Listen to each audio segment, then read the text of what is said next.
Bismillahirrahmanirrahim. Assalamualaikum warahmatullahi wabarakatuh.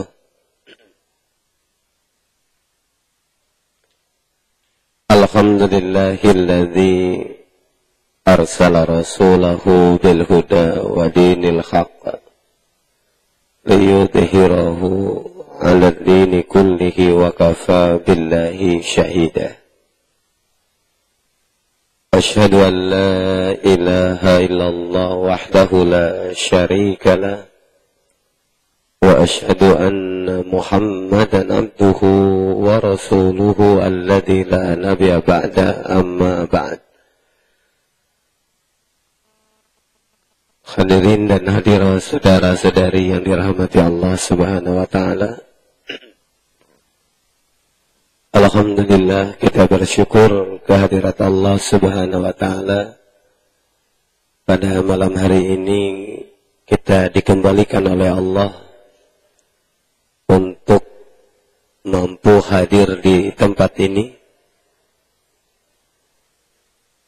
Dan insya Allah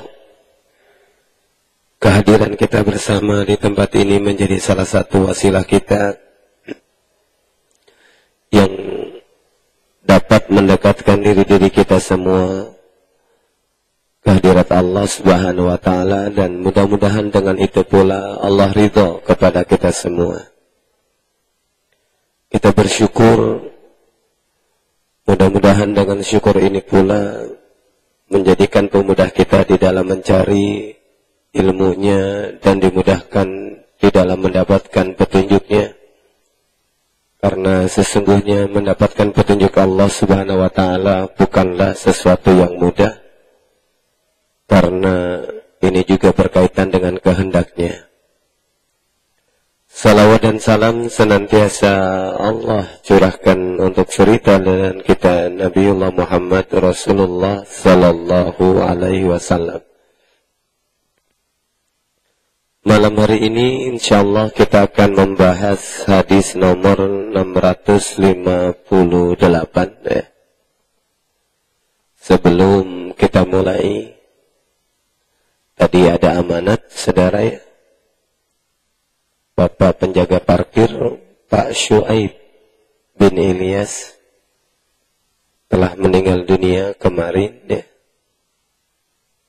Beliau minta disampaikan permohonan maaf kepada kita jika ada hal-hal yang mungkin salah ucap atau salah sikap. Yang biasa di depan ya, yang pakai di dekat pagar berdirinya ya. Pak Suaib itu jadi beliau meninggal kemarin. Jadi marilah kita doakan beliau saudara ya. Allahumma salli ala Muhammadin wa ala ali Muhammad kama sallaita ala Ibrahim innaka Hamidum Majid. Allahumma ighfir lahu warhamhu wa afihi wa'fu anhu wa akrim nuzulahu wa wasi' madkhalahu.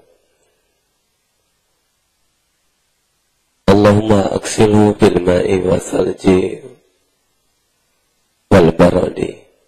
Allahumma nakkihu min khatayahu kama yunaqqa thawbul abyadu min ad-danasi. Allahumma ablilhu daran kharan min darihi wa ahlan kharan min ahlihi. Ya Allah ya Rabb,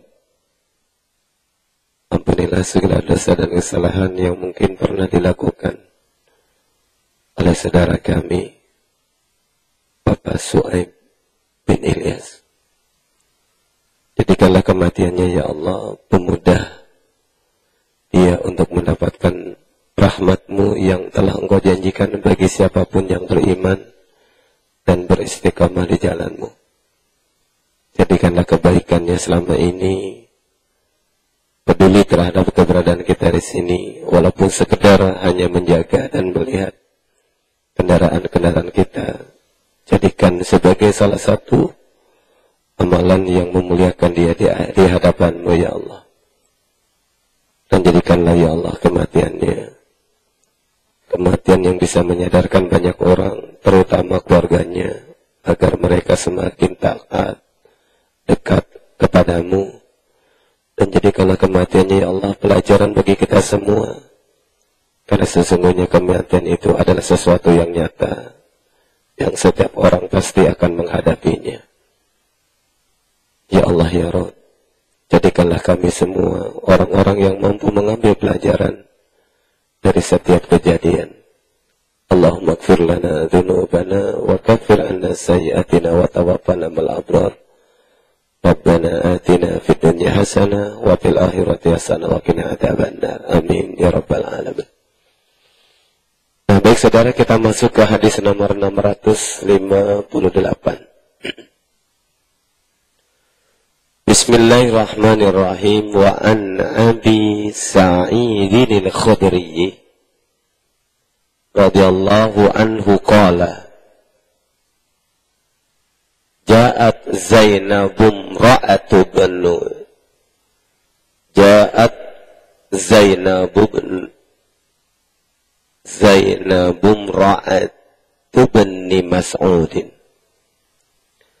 faqalat ya Rasulullah innaka amarta al-yawma bis-sadaqah wa kana indi khuliyun li fa'aradtu an atasaddaqa bihi faza'ama ibnu Mas'udin annahu wa waladuhu ahaqqu man atasaddaqu bihi alaihim faqala an-nabiyyu sallallahu alaihi wasallam sadaqa ibnu Mas'udin zawjuki wa waladuki ahaqqu man tasaddaqti bihi alaihim rawahu al-Bukhari. Wa an Abi Sa'id al-Khudri, dan dari sahabat Abu Sa'id al-Khudri radhiyallahu an, qala dia bercerita, ja'at pernah datang Zainabum ra'atu bani Mas'ud, seorang wanita yang bernama Zainab. Beliau adalah istri dari Ibnu Mas'ud. Faqalat, maka Zainab berkata, ya Rasulullah, wahai Rasulullah, innaka, sesungguhnya engkau, amartal yawma bis-sadaqah, engkau telah memerintahkan untuk bersedekah pada hari ini. Wa kana indi khuliyun li, adalah saya memiliki perhiasan yang terbuat dari emas. Fa'aradtu, aku bermaksud an atasaddaqo bihi, bersedekah menggunakan perhiasan ini. Faza'ama Ibnu Mas'udin, Ibnu Mas'ud menolak dan mengingatkannya, karena dia berkeyakinan. Za'ama itu arti asalnya dari kata za'am, berkeyakinan. Ibnu Mas'ud berkeyakinan annahu, bahwasanya dia atau dirinya, wa waladuhu, dan anaknya, ahaqqu, lebih berhak, man atasaddaqu bihi alaihim, orang yang harus aku sedekahi atas mereka. Faqala an-nabiyyu sallallahu alaihi wasallam, maka Nabi Muhammad Rasulullah sallallahu alaihi wasallam bersabda, sadaqa Ibnu Mas'udin, benar perkataan Ibnu Mas'ud tersebut. Zawjuki, suamimu, wa waladuki, dan anak laki-lakimu, ahaqqu, lebih berhak, man tasaddaqti bihi, orang yang engkau harus sedekahkan dengannya, alaihim, dibanding mereka. Rawahu al-Bukhari, hadis ini disandarkan kepada Imam Bukhari. Imam Bukhari, saudara, menuliskan hadis ini di dalam kitabnya As-Sahih nomor 1369, ada di juz yang ke-15 halaman 305. Beliau memasukkan hadis ini di dalam pembahasan atau bab kewajiban zakat, ya. Bab zakat kepada keluarga dekat, ya. Az-zakat 'alal aqarib, zakat kepada orang-orang dekat atau keluarga dekat.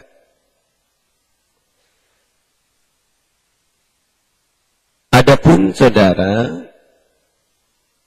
di dalam tulisannya, ya, yang lebih lengkap, hadis ini sebenarnya menurut catatan Imam Bukhari atau asbabul wurud hadis ini berkaitan dengan salah satu khutbahnya Rasulullah Sallallahu Alaihi Wasallam pada saat Idul Fitri, ya.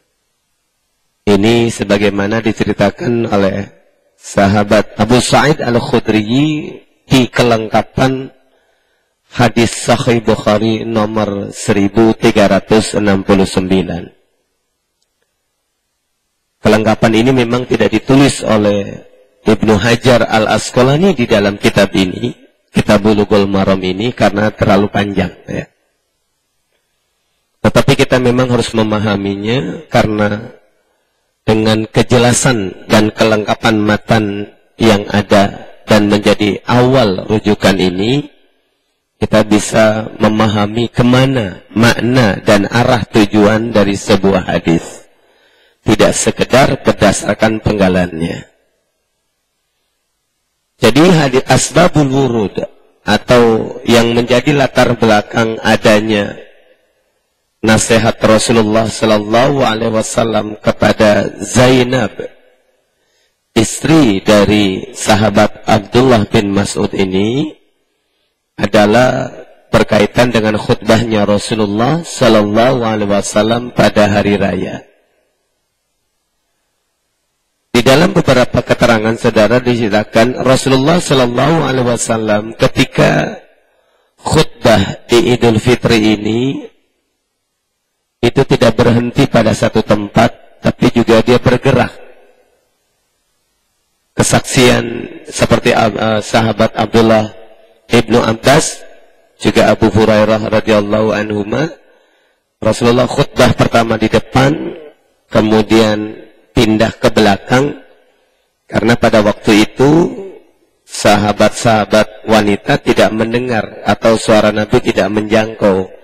Maka setelah khutbah di depan, beliau khutbah di belakang. Nah, di dalam khutbahnya, saudara, sebagaimana kelengkapan hadis Sahih Bukhari nomor 1369 yang menjadi adanya kutipan hadis nomor 658 ini, Rasulullah bersabda, "Tasaddaqu, wahai para wanita, bersedekahlah kalian. Karena sesungguhnya Allah memperlihatkan kepadaku tentang kalian sebagai aktsara ahli nar, di antara yang paling banyak mendiami neraka." Maka para sahabiah bertanya, "Wa bima dzalika ya Rasulullah?" Mengapa kok yang paling banyak adalah wanita? Qala Rasulullah sallallahu alaihi wasallam, Rasulullah menjawab, "Tuksirnal la'na wa takfurnal ashir." Kalian banyak melaknat dan mengingkari pemberian suami. Saudara yang dirahmati Allah Subhanahu wa taala, lalu Rasulullah sallallahu alaihi wasallam menjelaskan sampai ketika Rasulullah selesai khutbah dan pulang ke rumahnya, Zainab yang merupakan istri dari sahabat Abdullah bin Mas'ud ini mendatangi rumah Rasulullah Sallallahu Alaihi Wasallam. Jadi Zainab ini menyusul Rasul. Ya. Kenapa dia menyusul? karena beliau punya masalah yang perlu disampaikan cukup dengan Rasulullah. Masalah itu berkaitan karena tadi Rasulullah mengatakan yang diantara penyebab banyaknya wanita masuk neraka adalah banyak melaknat dan juga mengkufuri suami. Ya. Nah, yang mau dibicarakan ini masalah suami. Ya. Masalah kekurangannya suami. Itu sebabnya Rasulullah tidak bertanya di tempat Zainab, tidak bertanya di tempat yang terbuka. Tapi didatangi Rasulullah Sallallahu Alaihi Wasallam. Ya. Nah, dia cerita, ya Rasulullah, engkau tadi mewajibkan kami untuk bersedekah. Karena sedekah adalah di antara hal yang bisa menyebabkan kami terselamatkannya dari api neraka. Tetapi ya Rasulullah, ketika saya bersedekah, berhendak mau bersedekah dengan harta yang aku punya, dalam hal khuliyun di perhiasan emas, suamiku melarangnya. Ya. Kenapa dilarang?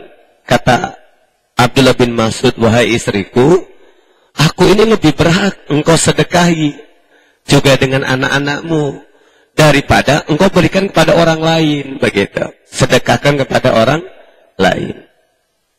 Rupanya Zainab ini salah satu contoh wanita yang memiliki kekayaan pembawaan dari keluarganya, yang menikah dengan seorang suami yang memiliki kekurangan secara finansial. Nah, itu sebabnya ketika disampaikan tentang masalah ini dan disampaikan tentang apa yang disampaikan oleh sahabat Abdullah bin Mas'ud, maka Rasulullah Sallallahu Alaihi Wasallam menjawab, Shadaqa Ibnu Mas'udin, benar apa kata suamimu.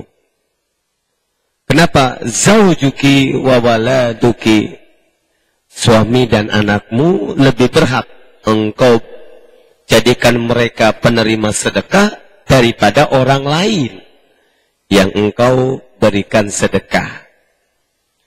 Saudara yang dirahmati Allah Subhanahu wa taala, ini kelengkapan hadis di dalam kitab Sahih Bukhari nomor 1369 yang kemudian oleh Imam Ibnu Hajar Al-Asqalani rahimahullah dijadikan kutipan membahas tentang masalah sedekah sunnah di hadis nomor 658 kitab Bulughul Maram ini.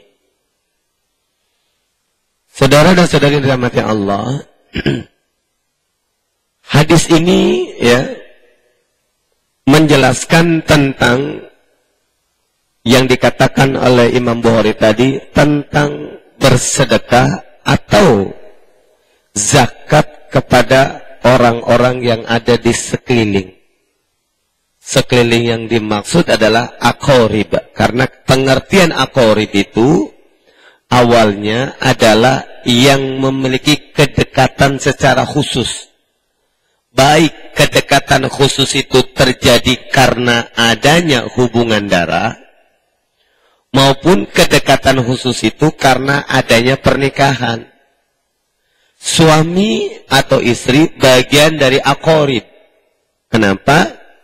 Karena keterikatan pernikahan dengannya menjadikan kedua orang ini memiliki kedekatan secara khusus. Kakak dan adik juga termasuk aqarib. Kenapa? Karena hubungan darah yang ada pada keduanya menjadikan dia memiliki kedekatan secara khusus.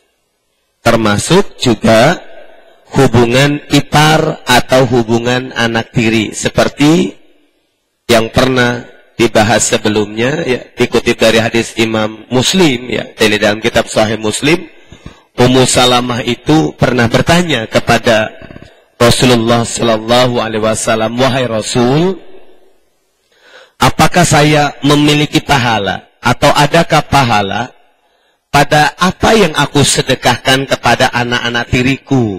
Kata Rasulullah, ya. ente banyak atau mendapatkan pahala dari apa yang sedekah diberikan kepada anak-anak tirimu.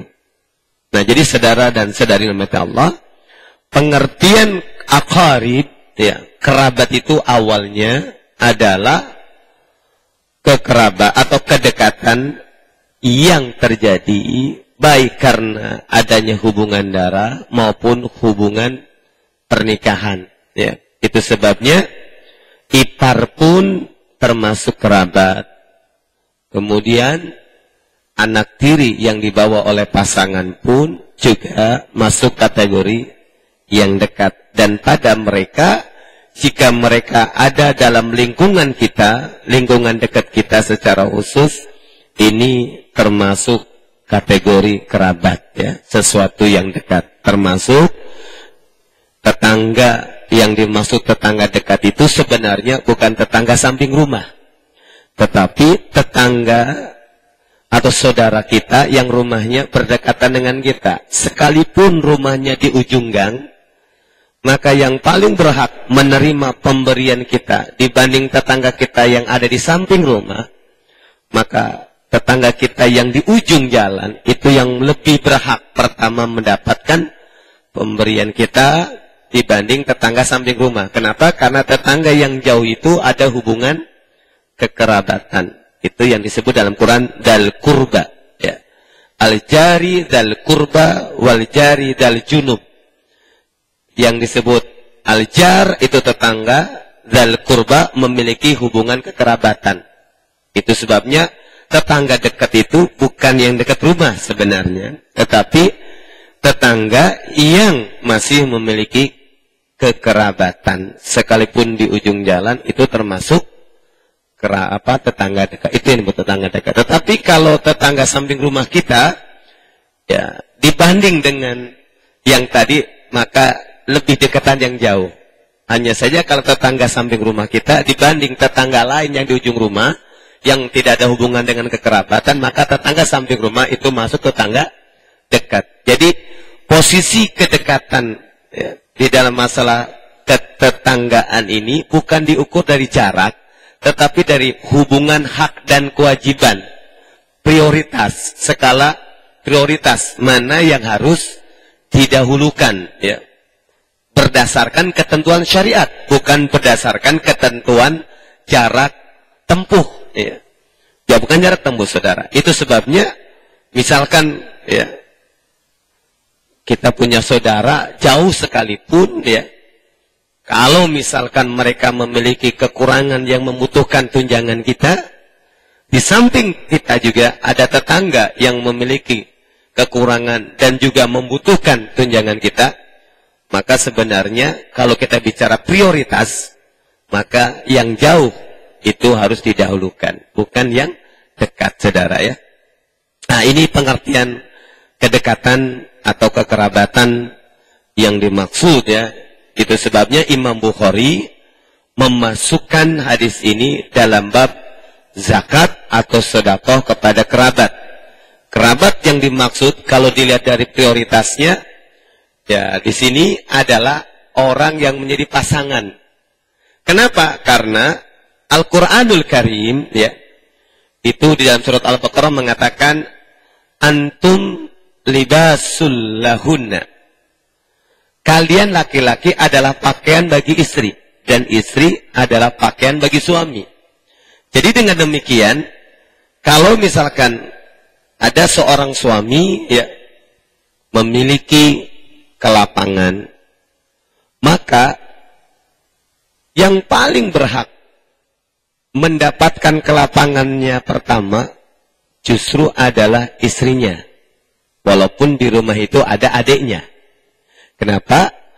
Karena kalau istri atau pasangan itu adalah pakaiannya, aurat kita, ya, yang harus ditutupi. Jadi jangan sampai orang royal sama temennya, sama istrinya pelit. Nah itu, bagi-bagi, ya, sama kerabatnya, sama adiknya, kakaknya bagus, tapi sama pasangan sendiri pelit, kan begitu? Itu nggak benar, saudara. Ya. Karena hubungan kewajibannya di sana. Bahkan di sini, sebagaimana keterangan yang di sini, digambarkan tadi Zainab sampai ngadu, ya Rasulullah, saya mau bersedekah nih, saya punya emas, mau kasih sama orang lain, mau kasih di jalanmu begitu. Kalau bahasa kita di jalan Allah begitu. Persis kayak Abu Thalha, seperti yang kemarin kita bahas. Abu Thalha itu punya kebun yang sangat bagus, dan itu merupakan kekayaan yang sangat dicintainya. Dia cerita, ya Rasulullah, di dalam surat Ali Imran katanya, engkau tidak beriman sampai engkau menafkahkan harta yang engkau cintai. Nah, ini bukti keimanan saya, ya Rasulullah. Saya akan sodakokan harta yang saya cintai ini. Nah, itu berkaitan dengan surat Ali Imran ayat 92, saudara ya. Tidak akan seseorang mendapatkan kebaikan sampai dia menafkahkan, menginfakkan apa-apa yang mereka cintai. Nah, jadi atas dorongan ayat itu, Abu Thalha mau membagikan hartanya di jalan Allah. Ini ya Rasul, ambil. Saya ridho. Apa jawaban Rasulullah Sallallahu Alaihi Wasallam ketika melihat semangatnya Abu Thalha? Padahal Rasulullah tahu tetangga saudaranya Abu Thalha itu kerabatnya itu miskin. Apa kata Rasulullah? Dzalika. Rasulullah sempat mengeluarkan kata-kata apa? Kalau sekarang, untung ini kata-kata ya, itu dikutip pakai orang Batak sekarang. Ya, apa begitu ya? Jadi bahasa kalau orang bilang nyengap gitu, apaan itu gitu kan? Dzalika malun rabi. Itu harta yang bagus. Tetapi yang paling baik, anta ja'alaha fil aqrabin. Engkau berikan kepada kerabatmu dulu, baru bicara Allah. Karena apa? Kalau Anda ya berpikir bahwa jalan Allah itu jauh, tidak. Jalan Allah itu justru yang ada di dekat dulu. Ya. Jangan kita memiliki kedekatan, karena saudara dan saudari rahmati Allah Subhanahu wa taala, hubungan darah mau tidak mau, suka tidak suka, benci atau tidak kepada orang yang memiliki hubungan darah dengan kita. Hubungan darah adalah sebuah amanat. Ya. Kenapa saya ditakdirkan punya hubungan darah dengan orang yang saya benci? Nah, itu amanah, saudara. Ya. Karena padanya lah ada ujian keimanan. Itu sebabnya berbagi dengan kerabat itu sedikit ria dibanding berbagi dengan orang lain. Seperti yang sering kali saya sampaikan, kita ngasih 1 juta sama adik, dibilangnya mas kurang, besok lagi mas. Baru 1 bulan, kurang 2 bulan, datang lagi. Tapi Anda ngasih 500.000 sama orang lain, Anda bisa dicium tangan. Bahkan mungkin disembah cium kaki. Wah, dia baik sekali, begitu. Tapi kalau sama kerabat, sama adik, hubungan darah, paling bilang, oh, kamu punya kakak, baik ya? Iya. Ya wajar orang kakaknya, kamu adiknya. Paling bilang begitu. Dan kita pun kadang, mohon maaf, juga kurang, terkadang kurang tahu diri begitu. Sama kakak, sama adik yang berbuat baik, jarang berterima kasih. Ya kan? Jarang berterima kasih. Ya, dan itu tadi ya, menjadi pembeban. Nah, saudara dan saudari yang dirahmati Allah Subhanahu wa taala. Jadi, ketika Abu Thalha pengen berbagi kepada di jalan Allah ditolak, suruh ke kerabat, termasuk Zainab yang menjadi istri dari sahabat Abdullah bin Mas'ud radhiyallahu anhu. Nah, saudara dan saudari yang dirahmati Allah Subhanahu wa taala, dari penjelasan ini ada beberapa pelajaran yang bisa kita ambil. Yang pertama, hadis ini menjelaskan ya, berdasarkan kelengkapan hadis tadi. Pertama, hadis ini menjelaskan tentang faktor dominan, mengapa para wanita ya suka terjerumus dalam azabnya Allah di akhirat kelak. Faktor dominannya ada 2, saudara. Yang pertama, ketidakmampuan mengendalikan omongan terhadap kekurangan pasangan. Biasanya kan ketidakmampuan mengendalikan omongan terhadap kekurangan pasangan. Bisa suami ke istri, bisa istri ke suami. Karena biasanya begitu, saudara dan saudari. Kalau kita lihat orang, itu kan suka dari tampilannya. Oh, si A cantik, oh si A bagus, baik. Karena kelihatannya sebentar. Tapi orang yang dekat dengan kita, karena kita tahu buruknya, tahu jeleknya, terkadang secantik apapun, sebagus apapun, kelihatannya kurang. Ya. Itu sebabnya ada peribahasa, rumput tetangga, terkadang lebih Lebih apa? Lebih hijau ya. Iya. Iya, karena rumput tetangga nggak pernah diinjak-injak sama kita. Karena rumput kita di depan keinjak melulu. Adanya di kaki, jadi nggak ketahuan. Kalau rumput tetangga kita mau datang, awas, jangan diinjak kau. Jadi kesannya lebih apa? Ya lebih mewah begitu. Padahal tadi karena rumput tetangga nggak pernah kita pegang, jadi kelihatannya lebih hijau dibanding rumput sendiri. Nah begitu. Itu peribahasa saudara. Jadi tadi yang pertama, ketidakmampuan mengendalikan omongan terhadap kekurangan pasangan. Ya. Kedua, nah ini. Yang kedua adalah suka membanding-bandingkan kemampuan finansial suami dengan suami orang lain yang menjadikan dia kurang bersyukur atas pemberian suami. Nah, jadi ketidaksyukuran terhadap pasangan, kalau dalam bahasa Rasulullah, kufur kepada suami.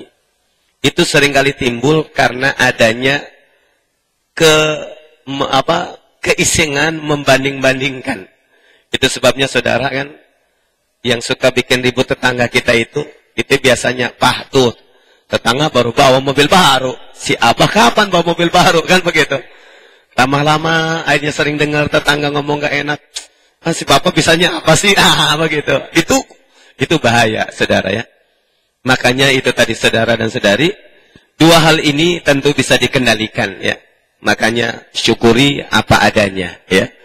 Ketika seseorang ditakdirkan menjadi pasangan, itu siapapun sebenarnya sebagai penguji. Kita ini ditakdirkan ada sebagai ujian buat orang tua, ya kan? Orang tua diuji dengan anak, anak diuji dengan orang tua, begitu. Udah begitu kita nanti diuji lagi dengan tetangga. Diuji lagi dengan kakak, ya. Itu di rumah tangga aja udah begitu. Kita diuji dengan keberadaan orang tua. Kadang orang tua tidak selalu sama dengan keinginan kita, ya kan? Kita pengen cepat nikah, kata orang tua, pilih yang ini dulu. Wah, ini orang tua ini penguji, betul kita diuji oleh orang tua, ya kan? Banyak maunya saudara, ya. Yang mau nikah kan kita, bukan dia, kan itu. Kenapa dia yang repot ya? Karena dia punya harapan-harapan lain terkadang begitu. Jadi memang begitu saudara, kita diuji oleh orang tua, cuman mau marah, gimana kan? Coba kayak enak, aduh dasar orang tua, kadang begitu dah. Dasar emak nih, dasar bapak begitu. Ya. Kemudian kita diuji dengan adik, diuji dengan kakak, begitu. Jadi saudara dan saudari wanfillah rahmatullah, jadi sebenarnya keberadaan kita adalah penguji bagi yang lain. Itu sebabnya, maka kita kalau pengen selamat itu adalah mampukan diri kita mengatasi ujian dengan orang-orang yang paling dekat. Ya. Kita dengan pasangan, ya. Nah, jadi ini dominan, yang paling dominan kata Rasulullah. Kenapa banyak wanita terpleset ke dalam azabnya Allah di akhirat? Karena satu, ketidakmampuan mengendalikan omongan terhadap kekurangan suami, sehingga yang keluar bahasanya laknat. Kurang aja. Yang kelihatan dari suaminya itu, wah, pokoknya sebelnya aja begitu ya. Sama kemudian akhirnya suami juga begitu sama istri. Yang kedua tadi, ketiadaan syukur atas karunia Allah yang diberikan kepada dirinya melalui nafkah suami. Itu sebabnya akhirnya dia, ini yang sesuatu yang sering kali timbul karena suka membanding-bandingkan kemampuan finansial suami dengan suaminya orang lain. Nah, saudara dan saudari, ini yang pertama, poin pertama dari hadis ini. Yang kedua, agar wanita terbebas dari dominasi keburukan dirinya, maka Rasulullah SAW membuat solusi dengan cara perbanyak sodakoh.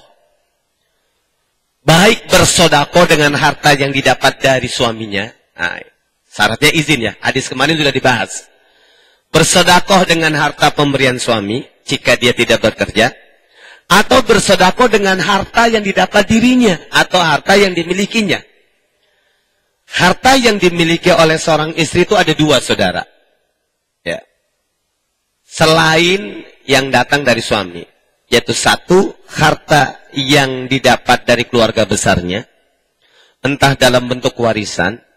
Entah dalam bentuk pemberian, hadiah, hibah, dan lain macam-macam. Kakak misalkan lihat adik perempuannya nikah, ya ini buat adik ngasih. Ya itu namanya harta bawaan. Atau harta yang didapat dari pekerjaan yang dilakukannya. Jadi seorang istri, makanya sebenarnya istri ini amat beruntung ya. Wanita itu sama Allah dimuliakan sekali. dia ditunjang minimal penghidupannya, itu ditunjang jalurnya tuh minimal sudah ke tahun 3. Bisa dari dirinya, bisa dari suaminya, bisa dari keluarga besarnya. Jadi itu indahnya Islam mendudukan para wanita, memuliakan. Kalaupun dia -1, dia tidak bisa bekerja, dia masih punya 2 hak. Hak dari keluarga besarnya, hak dari suaminya. Itu sebabnya, kalau para istri, ya, ditakdirkan oleh Allah Subhanahu wa Ta'ala lahir dari keluarga mampu, maka bersyukur karena sebenarnya potensi dia untuk berbagi itu lebih terbuka dibanding yang tidak memiliki kelapangan orang tuanya. Karena ada yang diuji oleh Allah amat berat. Istrinya nggak mampu, orang tuanya nggak mampu. Saudara-saudara laki-lakinya nggak mampu juga. Wah, itu subhanallah, ya. Ada yang begitu saudara dan saudari, ya. Nah, jadi kembali ke masalah wanita ini, ya, oleh Allah Subhanahu wa Ta'ala diberikan solusi untuk mengatasi potensi buruk yang bisa menjerumuskan ke dalam neraka dengan cara sedekah. Baik sedekah dengan harta yang dapat dari suaminya, ataupun sedekah yang dikeluarkan berdasarkan dari harta dirinya. Nah, saudara dan saudari yang dirahmati Allah Subhanahu wa Ta'ala, dari keterangan ini, maka kita masuk ketiga. Ya. Di antara keistimewaan sedekah yang dilakukan oleh seorang wanita, adalah jika sedekah itu dikeluarkan dari harta miliknya, dan diberikan kepada orang yang semestinya menafkahi. Itu sedekah yang paling istimewa. Sedekah seorang wanita, saudara. Ya. Sedekah yang paling istimewa dari seorang wanita adalah bersedekah menggunakan harta miliknya diberikan kepada orang yang semestinya menafkahi dirinya. Itu sedekah yang luar biasa. Ya. Sedekah yang bisa memudahkan, amat sangat memudahkan jalan surganya. Itu begitu, ya. Makanya, kalau kita cerita seperti ini, saudara, ya, membahas mengenai poin ini, ya, keistimewaan sedekah, ya, ini luar biasa, karena keistimewaan ini hanya diberikan pada wanita. Ya. Kalau laki-laki bersedekah menafkahi istri sudah wajib, saudara. Ya.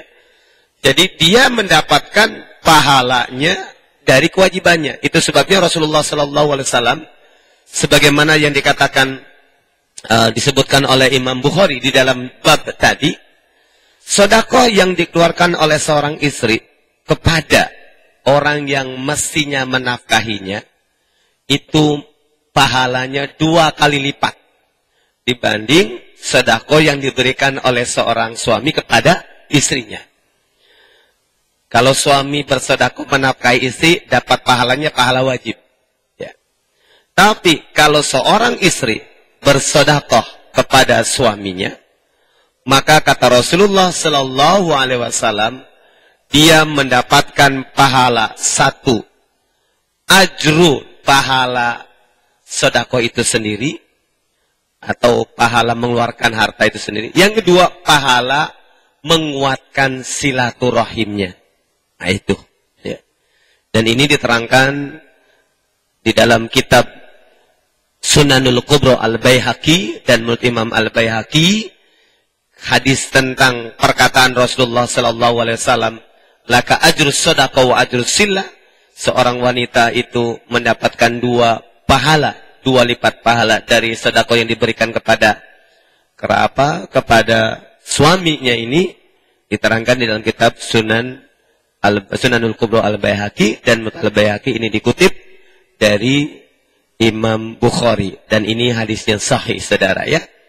Jadi itu sebabnya pernah saya sampaikan, bersyukur kalau Anda suami istri sama-sama kerja, ya kan? Suaminya kerja, istrinya kerja, maka biasanya pahalanya paling banyak pasti istri. Sudah capek pulang kerja, pulangnya biasanya dia tahu si suami sukanya apa, dibeliin. Kalau suami biasanya lupa yang apa dibeli sama istri, kan? Jangan dipikir pasti anak belum bayaran segala macam. Kalau si istri udah kebayang, oh nanti gaji suami buat nanti beli ini, buat kewajiban pokok, bayar listrik, bayar macam-macam kan. Jadi nggak terpikirkan, si istri pulang bawain makanan, itu setiap hari sedekahnya gede itu, ya. Tapi bukan berarti ini suami nggak tahu diri ya. Kalau gitu berdoanya supaya istrinya kerja terus ya. Nah, ini namanya istri-istri yang suami yang keterlaluan ini ya. Tapi memang ada harapan saudara ya. Kalau nanti katanya Bang Roma jadi presiden itu, dia paling tidak tunjangan pegawai negeri ditingkatkan. Ya, ada tunjangan macam-macam. Cuman bahaya ekonominya karena gali lubang tutup lubang sesuai dengan lagunya. Nah, saudara yang dirahmati Allah Subhanahu wa taala, kita lanjutkan ya. Jadi ini keistimewaan sedekah bagi seorang wanita adalah jika dikeluarkan dari harta miliknya dan diberikan kepada orang yang semestinya menafkahinya. Keistimewaan itu kemudian dijabarkan oleh Rasulullah Sallallahu Alaihi Wasallam, yaitu dalam bentuk pengaruniaan pahala yang berlipat, ya, minimal 2 kali lipat yang terlihat. Itu yang disebutkan oleh Rasulullah Sallallahu Alaihi Wasallam. Ya. Kemudian disebut khusus kenapa? Karena istri yang memberikan sedekah atau membackup ya kebutuhan suami yang secara finansial memiliki kekurangan, itu juga menjadi tanda kesejatian ketaatan. Kenapa?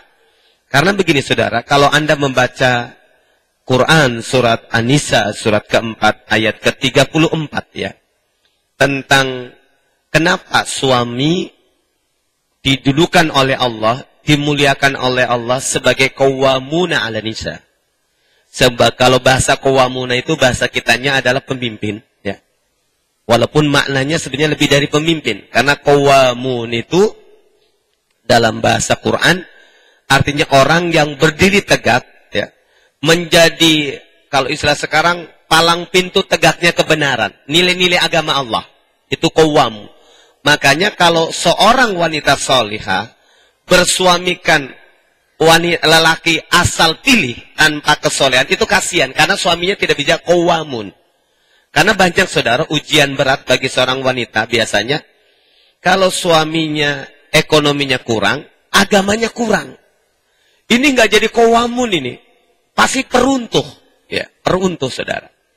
Makanya Rasulullah itu menggambarkan tentang kesolehan itu harus menjadi prioritas dibanding sekedar kelapangan ekonomi, begitu. Makanya kan ketika Rasul mengatakan jodoh itu terakhir fatbar bidatidin, beruntunglah jika pasangan itu diukur karena adinnya, karena taribat yadaka akan menguntungkan. Baik, kembali ke ayat 34 di dalam surat An-Nisa saudara. Seorang laki-laki dimuliakan oleh Allah menjadi qawamun. Qawamun itu artinya orang yang memegang aturan dan menegakkan aturan, itu qawamun. Aturan Allah. Artinya kalau suami tidak tahu agama, kasihan istrinya. Karena kecenderungannya sebaik apapun istri, kalau suaminya tidak soleh, lama-lama biasanya akan runtuh, hancur nilainya. Begitu.